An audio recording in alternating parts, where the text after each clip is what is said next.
Messieurs, dames, amis sportifs, fidèles téléspectateurs, bonsoir et merci de nous retrouver pour le journal des sports, la dernière session de cette semaine. Aujourd'hui, nous parlerons bien entendu football avec la victoire des étalons U20 en match d'ouverture du tournoi UFOAB qui se tient donc à Abidjan. On parlera également de Salitas qui entame donc sa préparation et bien entendu de football européen, mais également de Ligue 2. Nous aborderons un sujet bien particulier, le quotidien des équipes de Ligue 2. Et pour en parler, nous recevons Charles Doualio. Il est le président du CFEB, le centre de formation des espoirs de football burkinabé. Avec Charles, nous parlerons bien entendu de la vie des équipes de Ligue 2. Charles, bonsoir. Bonsoir William. Merci d'avoir accepté notre invitation. On te revient tout à l'heure. Mais avant, on parle des étalons U20 en piste actuellement à Abidjan pour donc le tournoi UFOAB Junior. Donc, garçons, cet après-midi, les poulains du coach Brahma et Traoré l'ont emporté 1-0 face à leurs homologues ivoiriens. Une victoire qui permet donc au Burkina de rentrer dans la meilleure des manières possibles dans ce tournoi consacré aux joueurs de moins de 20 ans. Une victoire acquise selon le coach Brahma Traoré dans la résilience. Je peux dire en partie que c'est dû aux Ivoiriens. Voilà, donc nous venons apprendre ici et nous essayons d'ajouter, comme je l'ai dit, notre culture dans notre façon de jouer, dans notre philosophie. Et je pense qu'il est important. Il est important pour nous de continuer à être toujours petits pour grandir comme les équipes de Côte d'Ivoire. Parce que ici, contrairement au Burkina Faso, il y a les moyens et autres, mais chez nous, il n'y a pas de moyens, donc nous essayons de faire avec. Voilà. Et vous savez, aujourd'hui, vu notre situation actuelle, chaque Burkinabé, que ce soit de l'intérieur ou de l'extérieur, là, est là pour une mission. Et cette mission, il faut la faire avec beaucoup d'engagement, avec beaucoup de détermination. Et ça soulage un peu notre peuple qui est aujourd'hui meurtri. Donc quand nous jouons, nous pensons à ce peuple-là. Ce soir, ils seront tous contents, même les veuves et autres là, nous sommes contents avec eux. Voilà, donc je crois que c'est tout. Voilà, au moment où nous entrions en studio, le Niger était aux prises avec le Ghana. Pas de résultat de ce match. On en profite donc pour parler du quotidien des équipes de Ligue 2 avec Charles Doualio, je rappelle, président du CFEB. Alors Charles, la saison vient de se terminer. Est-ce qu'à votre niveau, on peut dire que tout s'est bien passé? On ne dira pas que tout s'est bien passé parce que nous n'avons pas atteint l'objectif qui était de finir champion. Ça fait quelques années, nous nous approchons du titre, mais tout de suite, voilà, toujours à côté. Nous passons à côté. Bon, moi particulièrement en tant que président, je ne peux pas dire que on était encore à côté de l'objectif, oui, cette saison. On a entendu Brahma Traoré qui a parlé donc du manque de moyens inhérents aux équipes nationales burkinabé. On suppose que c'est la réalité aussi dans les clubs. Comment vous arrivez à mobiliser les moyens pour prendre en charge sur une saison, une équipe de Ligue 2? On sait qu'à ce niveau de l'échelle, les masses salariales mensuelles aussi autour de 2 millions. Comment vous vous débrouillez? Alors déjà, félicitations au coach Brahma et à tous ses poulains pour la victoire face aux Ivoiriens. Bon, je pense qu'aussi la question des moyens financiers existe dans le football, mais je pense que nous partons d'égal à égal avec n'importe quel pays, parce qu'après c'est une question de cœur aussi, le football, surtout en Afrique. Les équipes se valent tous aujourd'hui. Ce n'est pas une question de pays ou de moyens financiers, c'est la détermination des hommes sur le terrain ce qui fait la différence des matchs. Moi je pense, donc félicitations à lui. Et à ces joueurs, voilà. Maintenant, ce qui la question financière au niveau des équipes de deuxième division, c'est pas du tout simple. Et donc je vais un peu corriger la question de la masse salariale. Je pense que vous parlez de ce qui est octroyé par le ministère des Sports à travers le fonds. Pas encore à ce niveau, mais d'abord à travers les différents contrats que vous avez. On suppose que les clubs en Ligue 2 qui payent le mieux se doivent, hormis ce que le fonds donne, de mobiliser au minimum 2 millions par mois. Oui, obligatoirement. obligatoirement pour pouvoir donner en tout cas le minimum, parce que vous avez entre 25 et 30 joueurs. Même quand vous partez sur une petite base de 50 000, vous avez 1 500 000 rien que pour 30 joueurs. Oui.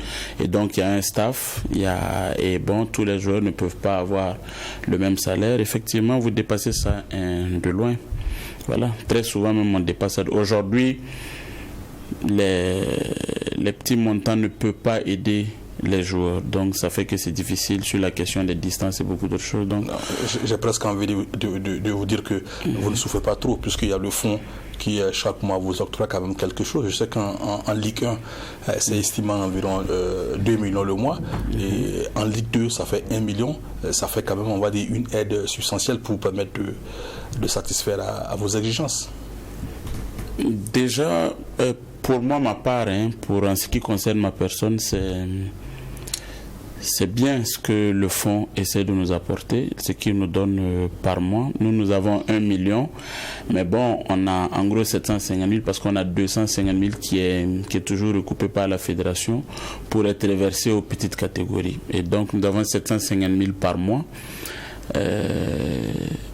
Nous n'allons pas nous plaindre parce que nous avons des réalités chez nous, mais nous ne dirons pas non plus que on ne peut pas dire que nous ne souffrons pas, parce que c'est de très loin. Il y a une grande différence pour pouvoir parvenir au mois, parce que 750 000 pour 20 personnes, bon. C'est vrai que ça ne suffit pas pour faire la fête, mais également on sait que la fédération vous octroie une subvention, donc la question des ressources ne doit pas se poser avec acuité à votre niveau. Oui, la fédération nous donne une subvention annuelle de 5 millions, oui, qui est repartie en 2 tranches, dans laquelle subvention il puise encore 700 000 et poussières pour l'assurance. Et donc, du coup, on se retrouve avec 4 250 ou 4 300 000 en gros à la fin du mois, pour ne pas... Voilà. Donc, pour une équipe de football, comme j'ai dit, en fonction de nos réalités, en fonction de ce que nous avons chez nous au Burkina, bon, on va toujours rendre grâce à Dieu, mais je pense qu'on peut toujours améliorer beaucoup de choses pour le bien-être des acteurs, même d'abord du football burkinabé. Alors Charles, tu restes avec nous, on te retrouve tout à l'heure. On va encore reparler de cette question donc de financement ou de soutien financier donc octroyé par les instances, le fonds, la fédération aux différentes équipes. On va parler donc d'une équipe de Ligue 1. Elle était donc prétendante aux différents titres cette saison, le championnat et la coupe du Faso. Elle se retrouve deuxième dans chacune donc de ces compétitions. Elle, c'est tout simplement Salitas. Pour faire mieux qu'au cours de l'exercice 2022-2023, le club s'est déjà remis au travail, cette fois sous la houlette du coach Ambas Ouedraogo. Passé tout près de la consécration la saison dernière, Salitas se tourne vers de nouveaux objectifs cette saison. Ambitieux et certainement dessus des 2 deuxièmes places engrangées en championnat et en Coupe du Faso, le club s'est déjà remis au travail. Excite le coach Armand Bassolé, place à Ambas Ouedraogo, éternel adjoint chez les Colombes, pour une première en tant que titulaire. Il aborde la tâche avec plaisir. Oui, ça m'a fait du bien parce que depuis longtemps, je travaillais dans l'homme. Voilà, mais cette année, bon, je me dis que bon, j'ai l'occasion et tout vraiment pour pouvoir me montrer. Bon, c'est que je vais faire le travail et puis en priant que mes prières s'exaucent. Titularisé par le board dirigeant après avoir été l'adjoint de l'Adji Club à l'Idrissa Congo et récemment d'Armand Bassolé, Ambas entame la préparation d'intersaison avec beaucoup d'enthousiasme. Pour lui, les choses débutent bien, d'autant plus que les joueurs n'ont pas vraiment décroché depuis la fin de l'exercice dernier. Oui, j'ai senti que les joueurs pendant les vacances, ils ne dormaient pas, comme on les avait donné des programmes de travail, et ça qu'ils ont respecté. Voilà, donc ça a vraiment facilité le travail. Depuis hier matin, on sent qu'ils sont dedans, ils sont motivés. Pour la saison à venir, les objectifs de Salitas n'ont pas changé. Jouer le haut du tableau et tenter d'accrocher une place africaine. Bon, l'objectif de Salitas, c'est toujours de jouer le haut du tableau, toujours être africain. Pour l'année passée, on a raté ça de justesse. Bon, je peux dire aussi que l'année passée, c'était une nouvelle équipe. C'est une nouvelle équipe. L'équipe, là, c'est passé, on avait joué la relation. Donc l'année passée, quand on est revenu, c'est une nouvelle équipe qu'on a fait. Voilà, je peux dire qu'on a fait de notre mieux. Mais cette année, l'objectif, comme vous avez si bien dit, c'est d'être africain. Si la saison dernière, le club avait évolué dans un 3-5-2 avec Kwanda, Eric et Isaka en défense, le coach Ambas hésite encore sur le choix du système préférentiel. Ambas veut se donner le temps de choisir. Bon, on va tout essayer. Si vous avez vu ce soir, on a commencé avec 4-3-3. Voilà, ainsi de suite. On va à la 4-4-D et puis à 3-5-D. Voilà, on va voir par rapport au match le système qu'on va aborder.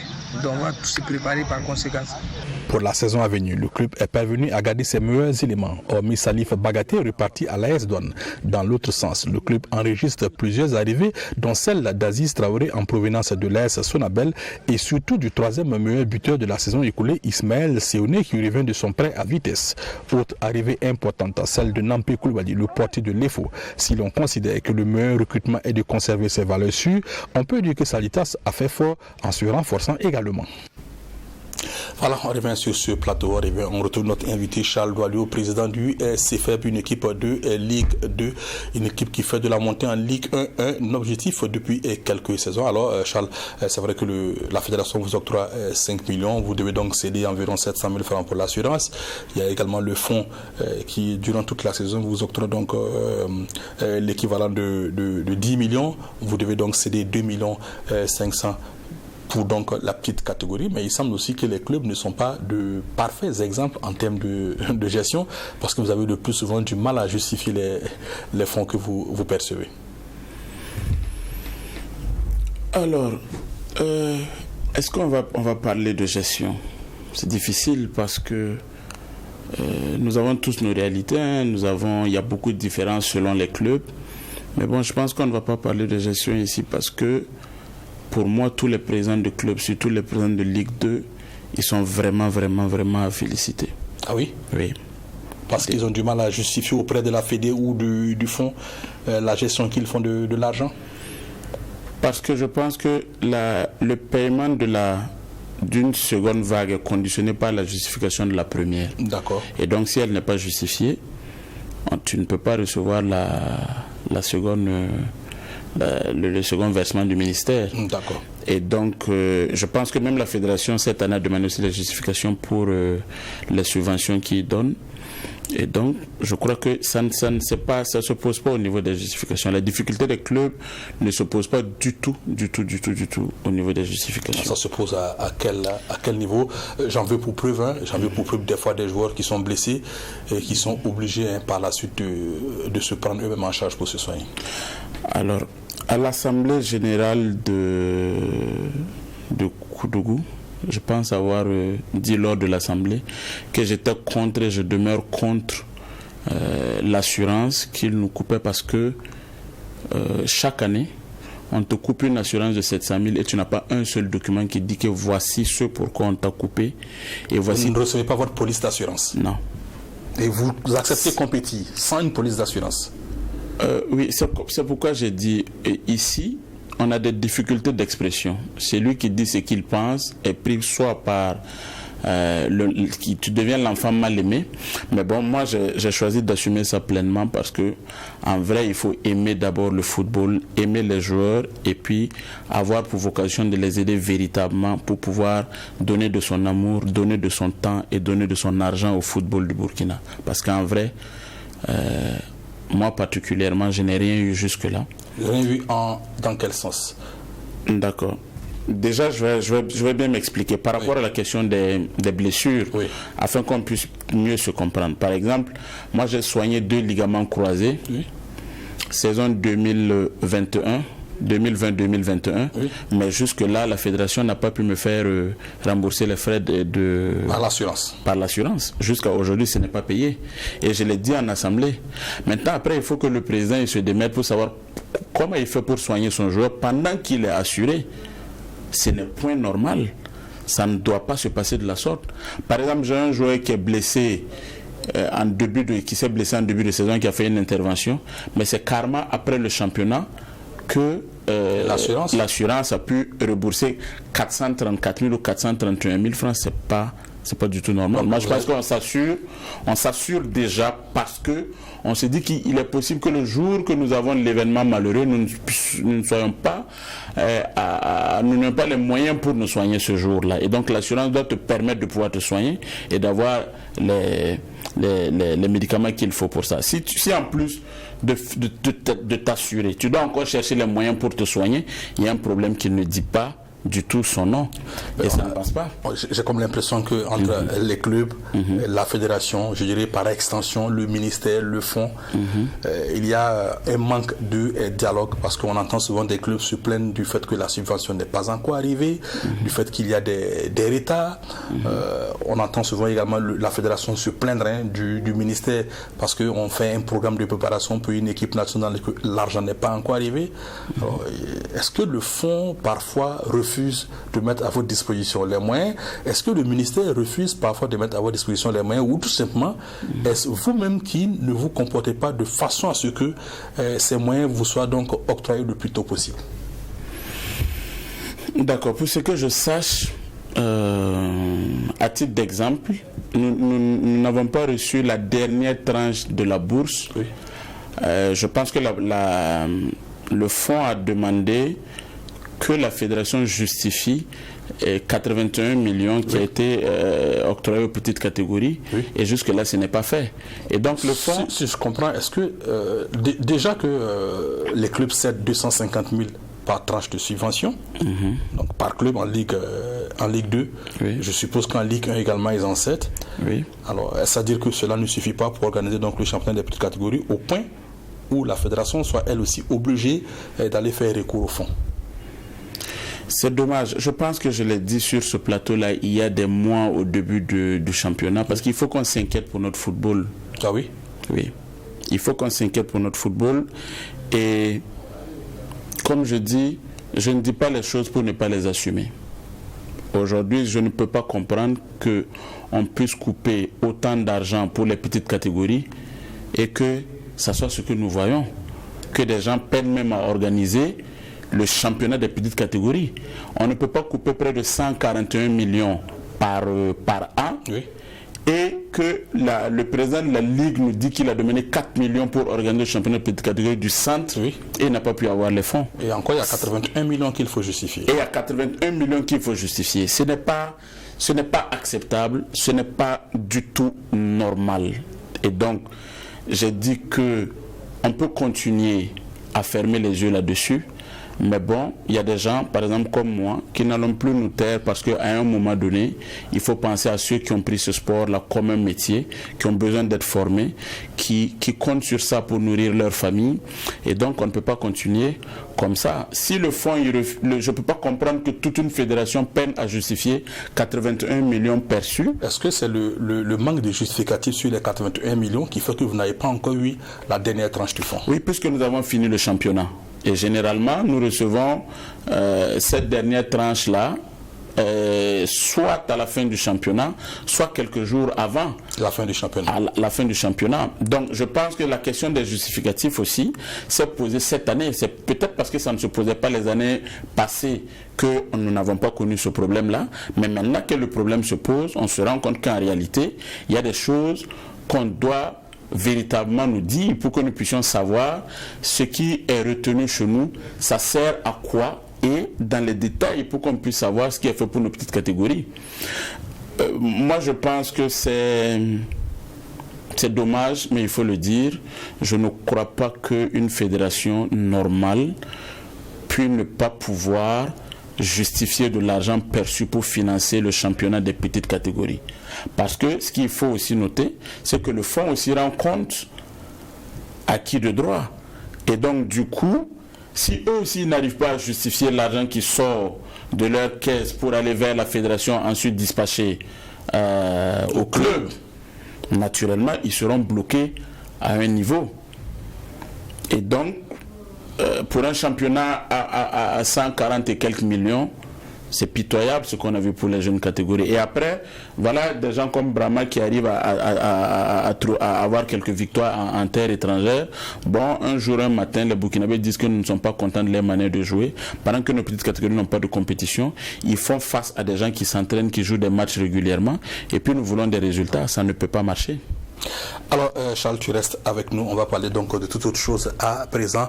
La lutte par la drogue passe, la lutte contre donc les stupéfiants et la drogue passe parfois par le sport. Eh bien, les FDS et les journalistes se sont livrés à cet exercice au cours donc de la journée donc consacrée à la lutte contre la drogue. Lutter contre la consommation de la drogue et le bouter hors de nos sociétés, tel est l'objectif visé par le Comité national de lutte contre la drogue. À travers une séance aérobique suivie d'un match de gala qui a opposé les journalistes aux forces de défense et de sécurité, le secrétariat permanent veut unir les forces avec la collaboration des journalistes pour arriver à éradiquer ce fléau. Ce match qui a été joué en toute fraternité et dans une bonne ambiance a, dans la première période, enregistré la domination des FDS. Ils arrivent à trouver le chemin de filet à 2 reprises avant la pause. L'équipe de la presse se réveille dans la deuxième partie, mais le score ne change pas. Une victoire certes, mais une rencontre qui a permis aux 2 acteurs de lier leurs forces pour lutter contre la drogue. Nous sommes en tout cas en train de lutter contre ces fléaux et dans cette lutte, comme je l'ai dit, alors nous avons les 4 axes. Alors d'abord la prévention et les journalistes sont dans le domaine de la prévention avec nous. Nous avons aussi la répression où les forces de défense et de sécurité sont dans la répression. Nous avons également 2 autres axes comme la prise en charge sanitaire et la réinsertion sociale. Et nous avons, comme on l'a bien dit, un combat holistique qui doit engager tout le monde. Donc la presse qui est vraiment un partenaire incontournable, un partenaire de taille pour nous aider à sensibiliser et à faire prendre conscience nos vaillantes populations, surtout les jeunes, que ce fléau de la drogue est quelque chose qu'il faut combattre et laisser totalement. Dans cette dynamique que nous avons pensé que c'est nécessaire que nous tous nous réunissons sur le même plateau pour combattre en tout cas ce fléau qu'est la drogue. Une initiative très bien appréciée par le chef d'état-major de la gendarmerie, parrain de la cérémonie. Pour lui, toutes les couches sociales doivent s'unir pour lutter contre la commercialisation et la consommation de la drogue au Burkina Faso. J'ai accepté d'associer mon image à la lutte contre la drogue en raison du fait que la drogue représente un fléau aujourd'hui qui a des conséquences néfastes sur le plan sanitaire, sécuritaire, environnemental et économique. Et nous avons remarqué que la tranche d'âge de la population qui est concernée, ce sont les jeunes. Et on a estimé que nous devons tous nous engager pour préserver nos jeunes frères de ce fléau afin de pouvoir canaliser leur énergie positive dans des activités saines qui vont contribuer à ramener la sécurité dans leur pays. Bon, on a fait un match, la presse contre les FDS, et je pense qu'à travers ce match de football, chacun des acteurs doit pouvoir impacter dans le milieu dans lequel il exerce sur le plan professionnel et dans le milieu dans lequel il vit sur le plan social, afin que, comme je l'ai dit, nous soyons tous les Burkinabés soient des VDP de la lutte contre la drogue. Des séances de sensibilisation et de conseils autour des méfaits de la drogue et des remises de prix ont mis fin à la cérémonie. Voilà, on revient sur ce plateau. On retrouve Charles Doualiou, notre invité du jour, président du CFEB, le centre de formation des espoirs du football du Burkina. Alors, Charles, tu l'as dit, hein, il y a des complications aujourd'hui, par exemple, à rentrer en possession donc, de la dernière tranche, certainement, selon toi, dû au fait que l'instance fêtière se doit de justifier environ 81 millions auprès du fonds. Alors, quel discours tu tiens, par exemple, à tes joueurs pour leur faire savoir qu'ils doivent encore patienter parce que le problème n'est pas à ton niveau? Dans un principe clair, on ne devrait pas compter totalement sur la bourse pour pouvoir payer nos joueurs. Nous devions avoir une politique personnelle qui nous permet de subvenir à ces besoins-là. Mais nous sommes dans un pays où nous travaillons dans ce pays-là, le contexte aujourd'hui est très difficile. Il faut le dire, c'est pas cette année, c'est pas l'année passée, c'est un peu difficile depuis quelques années au Burkina Faso, puisque la crise sécuritaire là, a vraiment posé des problèmes sur beaucoup de plans. Alors moi, quand on parle des problèmes, même moi, au jour d'aujourd'hui, j'ai des arriérés, je dois de l'argent à mes joueurs, mais je choisis d'aller leur parler, parce que le jour que j'ai l'argent, ils savent que j'ai l'argent, parce que je leur donne au-delà de ce qu'ils attendaient en principe. Mais le jour que je n'en ai pas aussi, je préfère aller leur parler en bon grand frère, en bon père pour certains, pour leur dire que bon, parce qu'il faut que je trouve l'argent de moi-même, et c'est ce que je dois investir à titre personnel pour ma famille que je prends pour mettre dans le football. Donc il faut qu'on puisse être capable de les parler à cœur ouvert, parce qu'eux aussi sont capables de comprendre. Il faut seulement discuter. Parce que lorsque vous partez même voir les semblants de partenaires, quand vous finissez d'exposer votre projet, non, ils pensent tout de suite que bon, c'est de l'idiotie que vous êtes en train de faire, mais bon, ils vous disent certainement, on va vous rappeler, bien il y en a qui te disent carrément que ça ne va pas. Parce que lorsque je vais dire à un opérateur économique aujourd'hui que j'ai besoin de 40 millions pour faire la saison 2023-2024, d'accord, il est d'accord pour me donner 20 millions. Maintenant, il veut savoir, quand j'atteins l'objectif, je suis champion, c'est pour gagner quoi exactement? Je lui dis oui, quand je suis champion, je vais remporter la somme de 2,5 millions et je serai promu en Ligue 1. Il y en a qui te demandent, mais est-ce que tu es normal? Est-ce que ça investit 40 millions pour récolter 2 millions? Pour récolter 2 millions, c'est difficile. Mais le truc fait que c'est quelque chose que tu aimes, c'est une passion. Tu ne commandes plus ça. Chaque année, tu veux tout le temps faire des efforts pour satisfaire les gens. Mais moi, je suis très réaliste. Vis-à-vis de mes joueurs, je leur dis, quand je ne suis pas content, je leur dis que je ne suis pas content, parce que j'ai ma manière à moi aussi de leur montrer que quand on poursuit un objectif, on doit toujours tout faire pour l'atteindre. Je ne peux pas encourager la médiocrité ou bien un mauvais match. Cependant, quand ça ne va pas, quand je n'ai pas d'argent, je choisis de dire à mes jeunes, je n'en ai pas, et le jour que j'en aurai, je viendrai vous donner.